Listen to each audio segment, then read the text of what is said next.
تو میں یہ پوچھنا چاہوں گا کہ جامعہ سلفیہ میں جب آپ نے تدریس کی ابتدا کی تو یقیناً آپ نے تجوید و قرات کا آپ کو شوق تھا، آپ نے وہی چیزیں وہاں پر ابتدا کی ہوگی. تو آپ نے جب ابتدا کی تو کیا صورتحال تھی جامعہ میں؟ وہاں پر پہلے اساتذہ موجود تھے، ماحول موجود تھا، طلبہ موجود تھے، یا نہیں آپ نے جو بالکل ابتدا سے جو ہے وہ سلسلہ شروع کیا؟ جی، جامعہ سلفیہ آپ جانتے ہیں جماعت اہل حدیث کا ایک معروف بنیادی ادارہ ہے، بڑا ادارہ ہے. تو استاد جی کی شیخ قریب رحیم صاحب کی بڑی خواہش تھی کہ وہاں پر تجوید و قرات کا کام کیا جائے.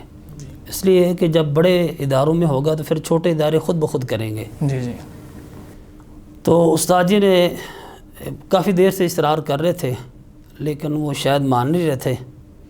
تو پھر انہوں نے استاد جی سے کہا کہ آپ خود ہمارے پاس تشریف لائیں اور تجوید و قرات کا سلسلہ شروع کریں. صحیح. تو استاد جی فرمانے لگے کہ میرے لیے تو مشکل ہے، میں نہیں آ سکتا. تو پھر انہوں نے استاد جی سے ڈیمانڈ کی کہ اگر آپ نہیں آ سکتے ہیں تو پھر اپنی فوٹو کاپی دیں. صحیح، ماشاءاللہ. تو پھر استاد جی نے، محترم قاری فیاض صاحب تھے اور باقی اساتذہ، ان سے مشورہ کیا کہ وہاں کو کس کو بھیجا جائے وہاں پر. تو پھر اس میں میرا انتخاب ہوا. ماشاءاللہ، یعنی کہ استاد جی نے آپ کو اپنی مسند پہ بھیجا. اللہ ان کو جزائے خیر عطا فرمائے، یہ ان کا کہہ لیں اعتماد تھا. تو جامعہ سلفیہ میں جب میں گیا ہوں تو شعبہ تجوید اور قرات وہاں پہ نہیں تھا. کلاسوں میں تصحیح قرآن کا پیریڈ ہوتا تھا لیکن باقاعدہ تجوید یا قراءات کا وہاں پہ شعبہ نہیں تھا. تو 2004 میں وہاں پہ میں گیا ہوں. تو مجھے یاد ہے جب میں وہاں پہلے دن گیا ہوں نا، عشاء کے قریب پہنچا میں. صحیح. تو اذان شروع ہو گئی، میں نے وضو کیا.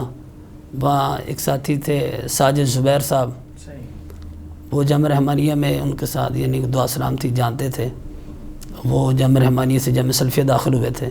تو وہ مجھے گیٹ پر ہی ملے، سامان انہوں نے پکڑ لیا، وضو کیا، مسجد میں چلے گئے. تو انہوں نے نماز کے لیے مجھے کہا، جو امام صاحب تھے ان سے بات کی، نماز پڑھائی.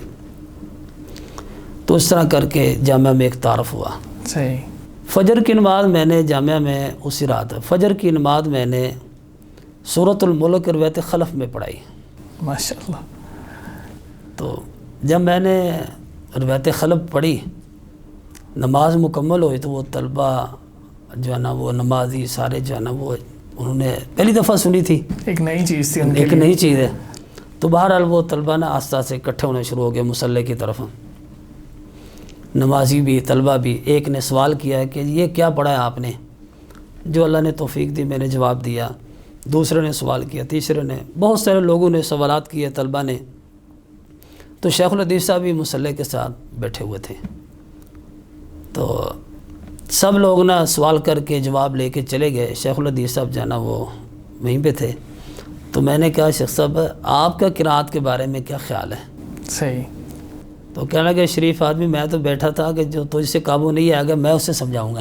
ماشاءاللہ. اللہ ان کو جزا دے، وہ بڑی اس حوالے سے نا شفقت فرماتے تھے. صحیح. اور میں سمجھتا ہوں کہ ان کی یہ کوشش، کاوش اور ان کی دعاؤں سے جو ہے نا وہ جامعہ سلفیہ میں کام شروع ہوا. ماشاءاللہ. مولانا مولانا یونس بٹ صاحب تھے رحمۃ اللہ علیہ، اور بالخصوص اس سلسلے میں مفتی عبدالحنان صاحب، اللہ ان کو صحت دے، تندرستی دے. آمین. یہ اصل کوشش، کاوش کہہ لیں، ان کی تھی جامعہ سلفیہ میں کام کی. تو شیخ یاسین ظفر صاحب نے بڑی وسعت ظرفی کا اظہار کیا.